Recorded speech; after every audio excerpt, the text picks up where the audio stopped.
สวัสดีครับผมนายพงษา ไวยากรณ์วิศวกรโยธาชำนาญการพิเศษกลุ่มงานตรวจสอบและแนะนำวัสดุสร้างทางสำนักวิเคราะห์และตรวจสอบ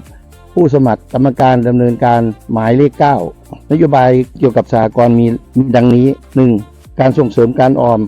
จะส่งเสริมการออมโดยจัดกิจกรรมต่างๆเพื่อกระตุ้นให้เกิดการออม 2. การให้กู้เงินนโยบายในการให้กู้ยืมแก่สมาชิกจะต้องมีความโปร่งใสมีอัตราดอกเบี้ยที่เป็นธรรม 3. การจัดการทางการเงินที่มีความรับผิดชอบจะต้องมีการบริหารจัดการการเงินที่มีประสิทธิภาพและโปร่งใส 4. การจัดการทรัพย์สินจะมีการบริหารจัดการทรัพย์สินให้สอดคล้องกับกลยุทธ์ระยะยาวโดยมุ่งหวังให้เกิดผลตอบแทนที่ดีแก่สมาชิก